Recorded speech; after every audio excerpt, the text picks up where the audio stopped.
So now we're going on to the sequels, and we're going to start off with The Force Awakens.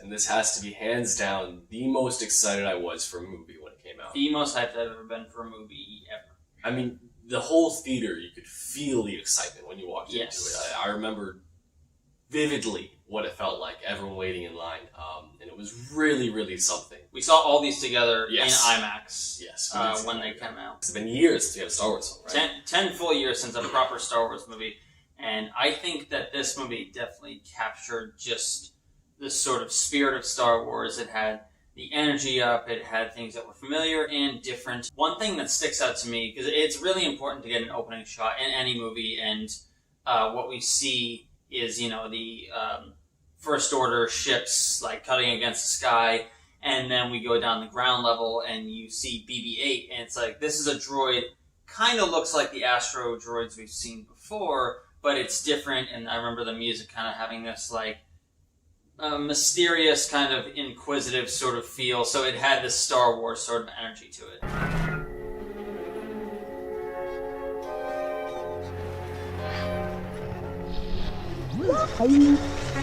The movie definitely does a lot to pay homage to the previous movies, considering it's been so long, and I think it did it very well, personally. It did enough new things that felt similar to be exciting and fresh, but it also did enough to make us feel like, and remind us what the old movies were like. I mean, you have really great moments like when Chewie and Han get on the Millennium Falcon, and Han says, "Chewie, we're home." Yeah. And the entire audience cheered. Yeah. When that happened, when we were watching it, and it's moments like those that I think the movie does really, really well to make fans appreciate this is a new Star Wars, but it's still the same.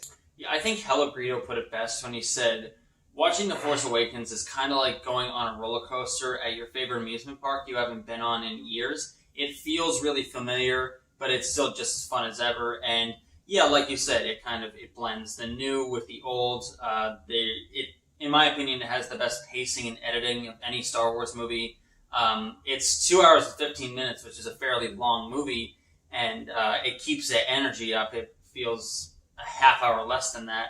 The effects are some of the best of the whole series. Oh, absolutely. And I remember it was a selling point of how they were using practical effects and CG. And I've looked up the budget. I'll put it right here. And it's about the same as any other blockbuster that comes out. Yet this one looks so much better. Call it a hyperbole, but I would go as far as to call this a special effects masterpiece, because the CG is very, very good. And it's blended well with the practical effects. Like one that sticks out in my head is Unkar Plutt, played by Simon Pegg, the junk trader. He was a silicone mask that Simon Pegg wore, but they added CG for his eyes and just to give him a bit more expression. And a lot of the characters in Mos Castle too. Yeah. It definitely does a great job to blend that. And I remember seeing that they were using practical effects and getting even more excited for the film. And it was shot on film. Yeah. It was shot on film too. It's those little details like that got me excited to go see it, more so than I would have been, because it showed that they really cared to continue what Star Wars had been doing and make it something of quality rather than just, a Matrix cash grab. Yeah.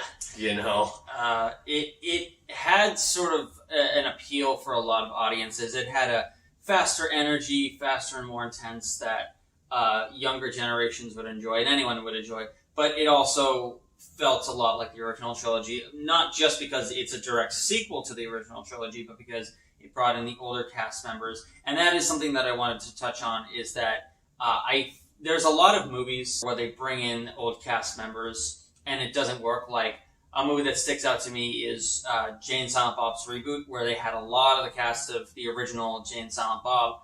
And it's just kind of depressing because you have all these guys who are in their 20s in the original. Now they're like old men trying to relive the same sort of magic. And it just comes off as like tacky and not fun to watch. But with this, it's done very well. Han Solo is in it. He's one of the main characters of the movie. Leia's in it. Anthony Daniels is C-3PO. And I think they did a great job. But I think the the main cast, I think, did an excellent job. Daisy Ridley, Oscar Isaac, John Boyega.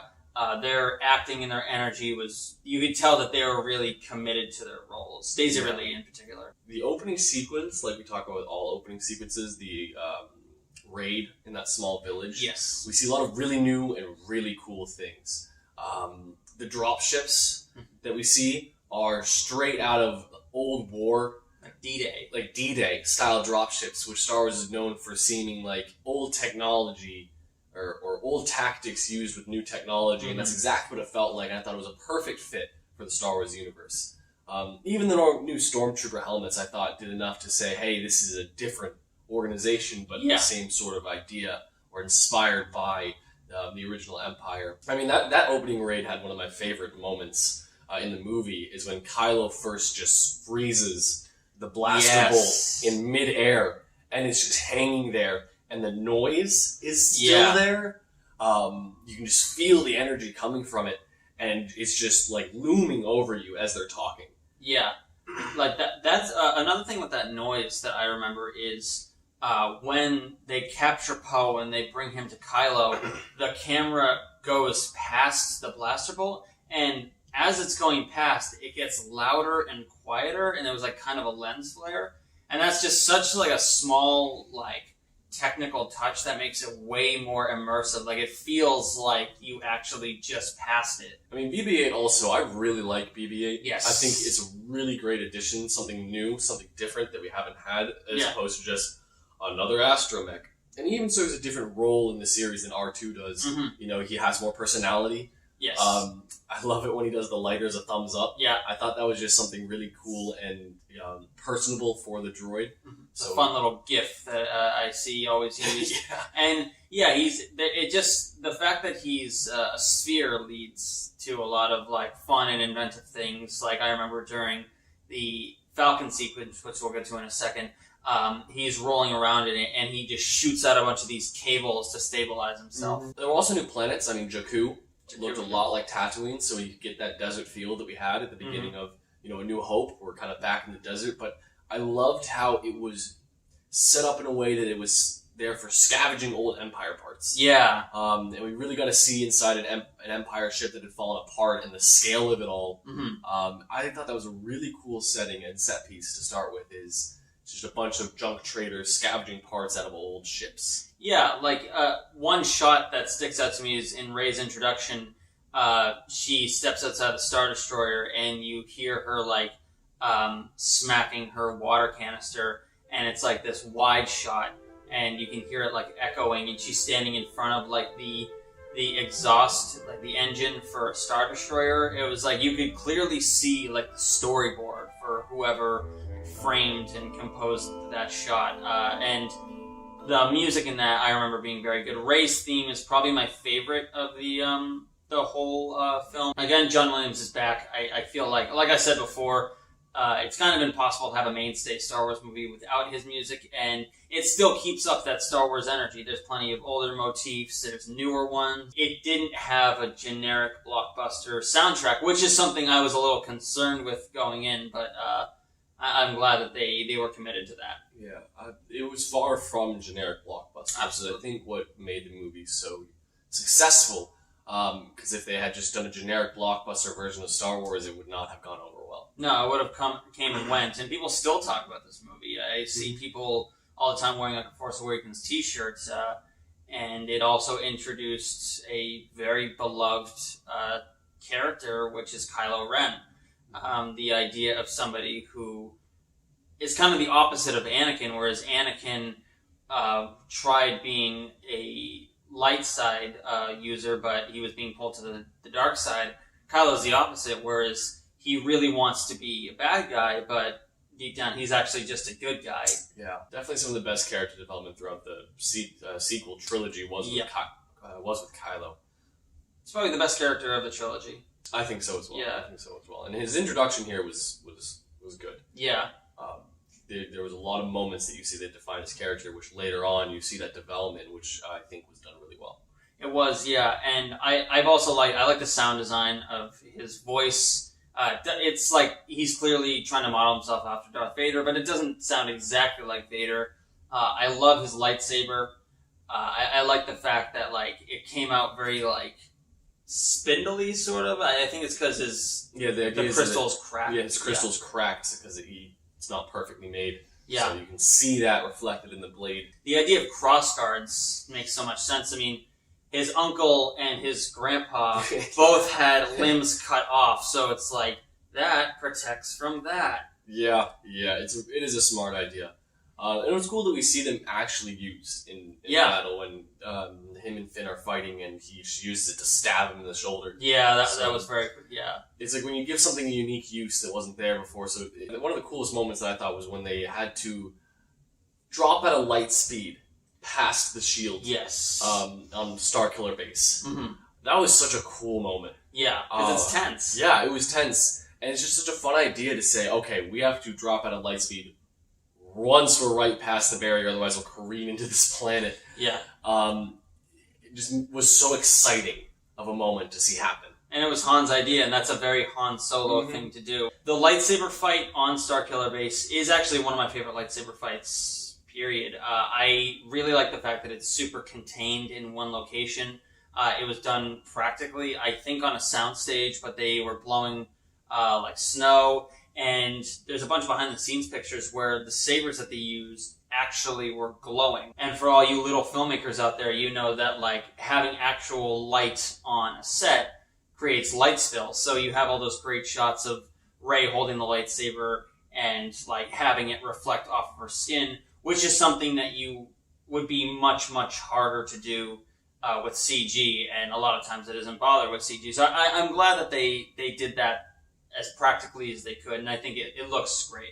Yeah, overall this movie was a very clean and good-looking movie. Very polished, yeah. Very, very polished. I think I remember one of the things we said coming out of theaters, it was the most polished Star Wars movie we had seen. And definitely to its benefit. Definitely to its benefit. It is a movie that I could probably watch at any point. Like, if I have like an hour to kill and I'm like flipping through channels, it's something I could watch. It has a great energy. Like, probably my favorite scene maybe is the fight outside of Maz's castle. You have like that, like Finn gets a lightsaber and he's fighting that guy who has like the cattle prod, and there's a lot of cool sound design in that scene. And then Poe comes in with that really cool like desktop background of all the X-wings skimming the water. And there's also that shot of like you have all the TIE fighters coming like against like the sun in the background, and there's like this like heat haze over them, and I thought it was such a cool thing. I've always considered like buying that as like as an artwork. Very, very screen capable of a movie. Like you said earlier, you can just see the storyboard like unfolding before you in certain moments. And that's always a good thing in a movie when they do that, because the storyboards tend to be the most artistic moments. Yeah. Because that's what they're trying to capture.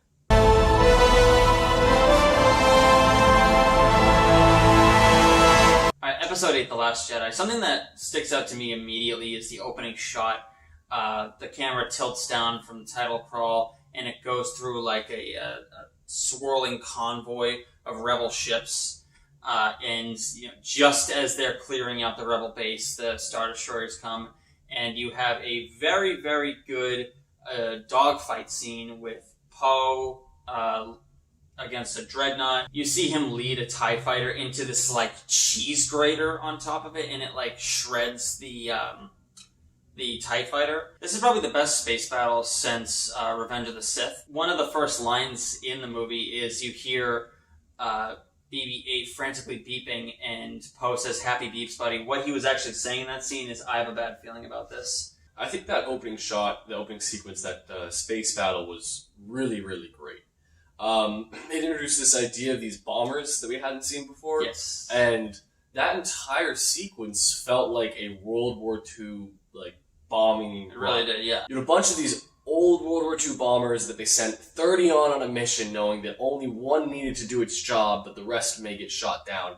And it felt, and it had that energy behind it, the desperation to just get to the bombing zone as you have these fighters and quicker planes flying around, shooting each other down. And it just reflected that energy, and I think that's exactly what they were going for with the idea of this sequence, and they did it really, really well, and it was really cool to see that, because Star Wars is always known for using these older tactics, these more World War II style themes, with their ships and their dogfights and their battles, and seeing them just rip a tactic and strategy right from that time period was really, really cool. Yeah, it was. I like the idea of the bombers, like you said. I like the look of the bombs themselves. Written in Arabic on one of the bombs, there's another Easter egg where it says Han says hi, which sounds like a very like World War II thing. Somebody writing something on the bomb, and one of the crew members on one of the bombs is Rose's sister, and there's a part where she gets knocked out, and it goes into a close-up on her face, and when she wakes up, the music kind of has this like mystery sort of sting to it, which I thought was a very small but very Star Wars-y kind of moment. Again, John Williams is back, and he does a great job in this, just as he always does. I really like Snoke in this movie. I really like his throne room. I like the look of his guards. I agree. I think the design was just... It paid homage back to the old Emperor guards. Yes. You know, the red. Yeah. It's the same style, and we get to see another weapon that isn't a lightsaber, but can match up against one. Yeah, it was like a sort of whip chain, sort of. Yeah, it was like... their laser axes, or everything they had. All their weapons could fend off lightsabers, but weren't lightsabers themselves. This is the first real proper introduction we had to Snoke as a character. We did see him in The Force Awakens, but we didn't get too much of a feel for him. And here we have him talking to Kylo, and he's mocking him, and you know he doesn't like his cosplay obsession with Darth Vader. He tries talking with his mask on, and he just says, "Take that ridiculous thing off." Like, he has no respect for that. Kylo like half steps up, and he just forces him back with ease, which also shows that he's very powerful with the Force. And this is where we begin to see the connection between Kylo and Rey, right? Yes. Where they start to have visions and talk to each other over long distances. Seeing the start of something, movies in advance, is always a very good storytelling idea, because now all of a sudden you don't have something just coming out of nowhere that was mentioned once. It was built up naturally, and you really believe what's coming after. So seeing the start of their relationship here was really well done, I think. Yeah, it was. And I like the idea of the new force power of them communicating. We kind of got like teases of that, but it was more sensing each other, like Luke and Leia in Empire. Whereas here they're full on communicating, and they're like force projecting themselves to each other, which we see Luke do later on in the film. And I think it was done very well, and it looks like something I could see happening in the original trilogy. Another thing I really liked about this movie was this salt planet that they did their last stand on. The trenches and the desperate stand, it really felt the desperation in this old, just abandoned facility that it was the last place they could get to. I think doing something like that worked very well for the movie. And we got a lot of cool shots. Like, I really like those skiffs that kicked up the red dirt. That just was cool. They were all like rusted out from the salt, and they were falling apart. It really felt desperate, like there was this sort of tension. And in that scene, we have one of my favorite Kylo moments when Chewie and Rey come back in the Falcon, and Rey is taking out TIE fighters. Kylo says, "Blow that piece of junk out of the sky!" And it's like, this is like his dad's van that he probably was in most of his childhood, and just the mere sight of it just enrages him. Not only is it like funny, but it also makes sense for the character. And we see a lot of smaller moments like that. Like, one that I really like is when we first meet Luke on the island. He doesn't want to talk to anybody, and he's sitting very solemnly on the Falcon, and R2 comes in, and he just lights up, and he starts to like talk to R2. It feels like somebody who's talking to their childhood dog when he's force projecting himself. Spoilers, and he goes up to 3PO, and 3PO is like at a loss for words, and he winks to 3PO. It's because no one ever gives any respect or time of day to 3PO except for Luke. So it felt like very appropriate for his character. And I like that he just gives that little wink to 3PO. Yeah, I think having Luke come back and have him interact with the old characters at the very end, the way he did, was a very good moment. Yeah.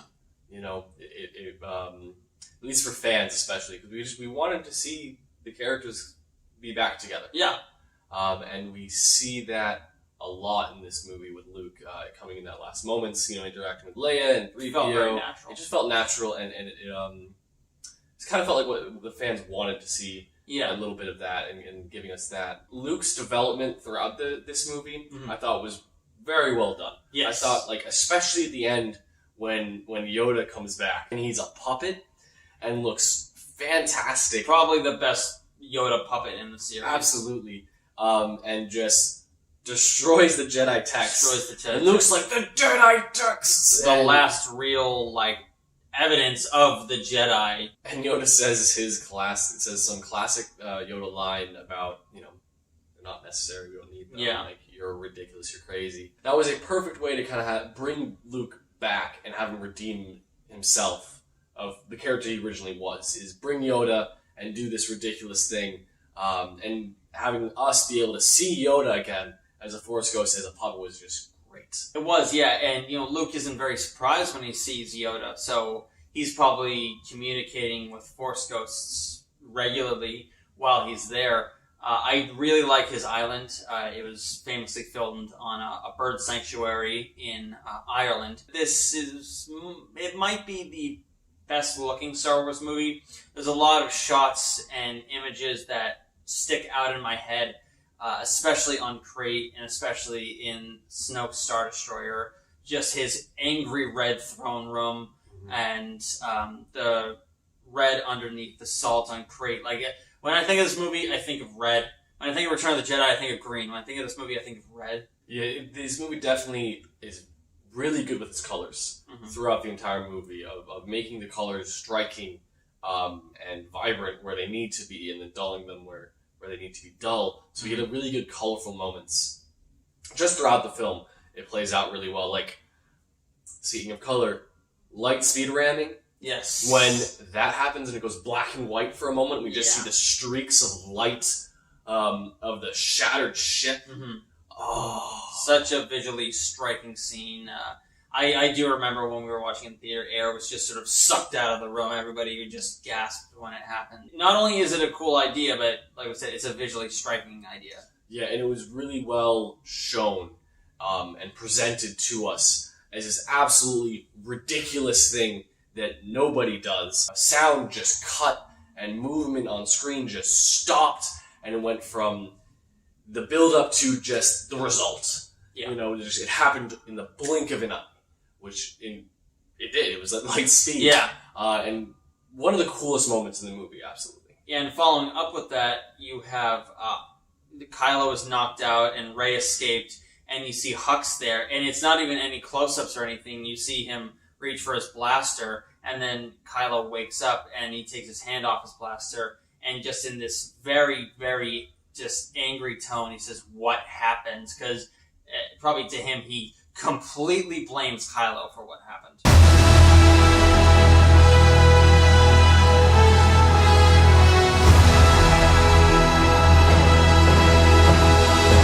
Alright, and the final one that we're talking about, you've made it to the end of the video, is The Rise of Skywalker. This is supposed to be the capper to not only this trilogy, but the entire saga. And there's a lot of interesting ideas that I like. The first thing in it is, oh man, do I love me some lightspeed skipping. I think that's such a creative idea. Really? I'm waiting for Robot Chicken to make a parody of it. It feels like it leads to a lot of fun, creative ideas, a lot of parodies. And it felt like a very Star Wars-y thing to do. There's a part where they go to like this green smog planet, and there's a giant worm.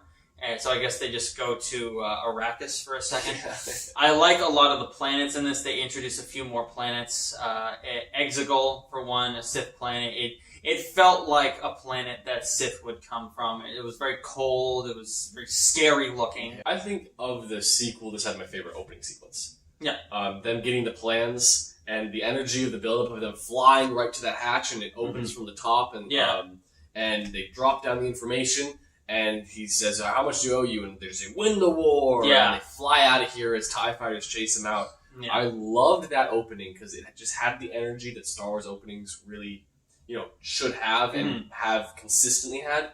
And in the sequels, I think this is the best opening sequence. We also get more of a feel for the characters' dynamics. I mean, we've been through 2 movies with these characters, and they're largely separated through them. Now we see Finn and Poe together with Chewbacca flying the TIE Fighter, and it felt very natural. They were yelling at each other. Like I said, the performances by the 3 main cast members is very consistent and very good. They're clearly giving it their all when they're in the films. I think my favorite part about this movie specifically is the development between Rey and Kylo. And the development of the Force power that we talked about earlier. In this movie, we get some really, really awesome moments, especially later on with this Force power, where Kylo's in a bit of a sticky situation, and Rey passes one of her lightsabers to him.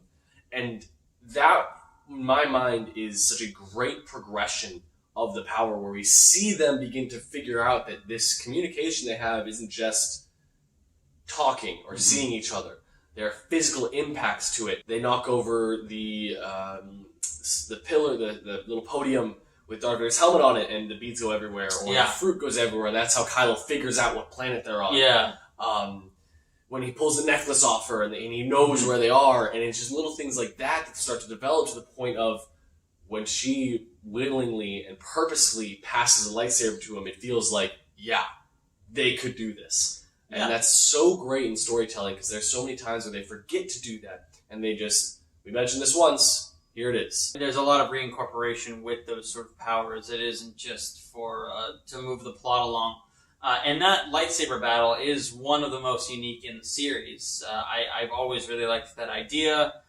There's a lot of neat ideas like that in the entire trilogy, and like you said, they're reused a lot. When they actually get onto Kylo's Star Destroyer, there's a really, really good shot when the Falcon lands, where the camera swoops up and down. It's all done in one take. There's a lot of good cinematography, a lot of action and energy in this movie. It's very slick. It keeps that consistent quality from the other ones. And we got to see a lot of cool things, like the destroyed ruins of the Death Star. Yes. Which was really cool to go back to and see what had happened to it. And it's just in pieces on the planet. And I really like going back to these old ruined sets because it kind of reminds us that, hey, the Empire existed and it's in ruins now, because it's easy to be like, oh, the First Order is more Empire, but when you get back to these sets, you say, oh, the Empire's gone. Like, they lost, and the First Order is something totally different. So I really like it when we get opportunities to do that, and they did it great here as well. Some excellent sound design, like when Rey is climbing through the ruins of the second Death Star, you hear like the waves splashing and girders are like creaking. Maybe it was just from the fact that we saw it in a theater, but I've seen this movie quite a few times afterwards, and I think the sound design is held up very, very well, especially in that scene. That might be like the highlight in terms of technicals of the film.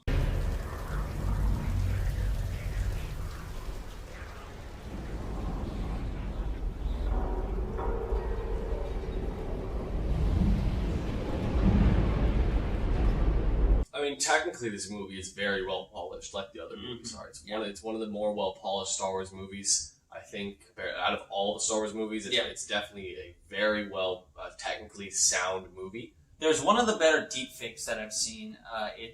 There's a flashback to during the original trilogy when Luke and Leia are practicing with sabers, and there's young Luke and young Leia, which, fun fact, Leia is played by Carrie Fisher's real-life daughter. And the deepfake on it, while they don't do a whole lot, I thought was very good. It's definitely a vast improvement from the deepfakes that we've seen in the series so far. Yeah, even Leia's lightsaber I thought was really interesting, and I really liked. I know that you liked it especially. Yeah.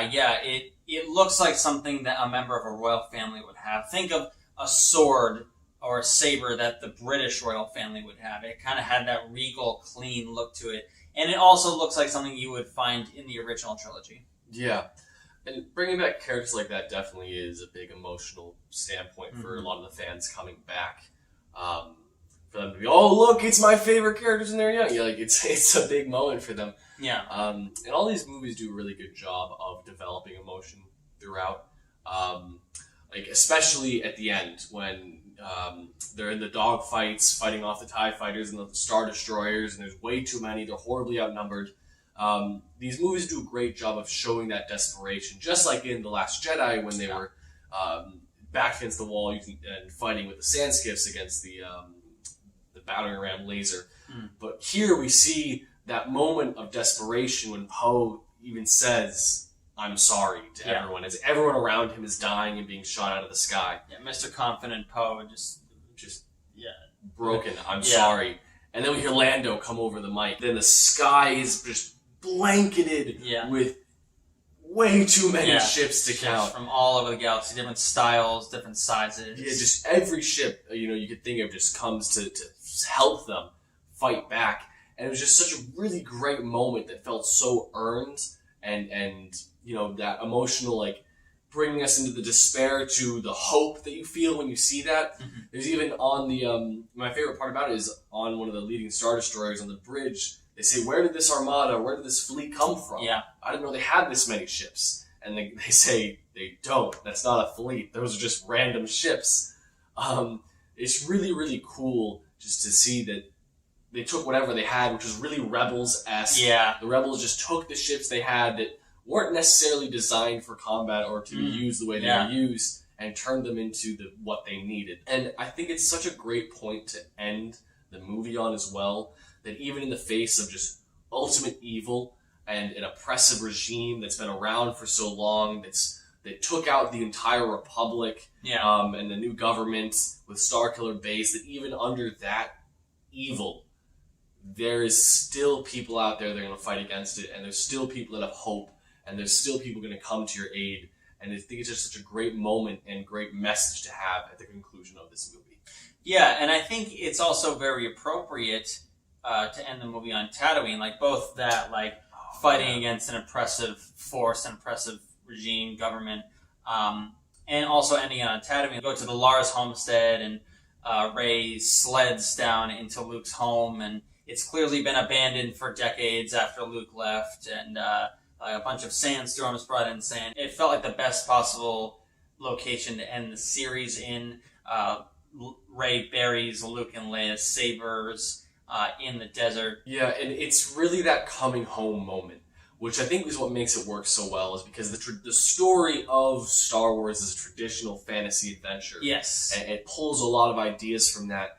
And the hero's journey and that fantasy adventure, we see it in like The Hobbit and Lord of the Rings. There's that moment where Bilbo returns to the Shire. Yes. The adventure's over, the mission's been complete, he is a hero, and he returns to the Shire. And a way to end the saga and conclude this saga of we're returning home to where it all started really puts that pin in it that the mission's over. The Empire's been defeated.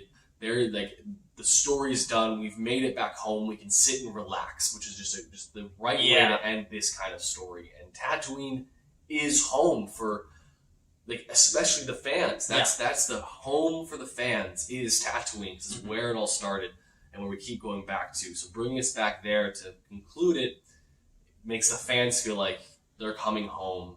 The mission's over. Yeah. Time has passed. You just went through a whole movie of just dogfights and fighting, or it just ends on a very quiet desert sunset. You went through a whole saga. A whole saga. 9 movies, and we just come right back to where it all began. Alright guys, so that was saying something nice about every single mainstay Star Wars movie. Thank you so much for watching. If you want to see more of him, comment below. Make sure to smack the like button, hit the bell for notifications. Thanks so much for watching, and have a great day. Star Wars, if they should find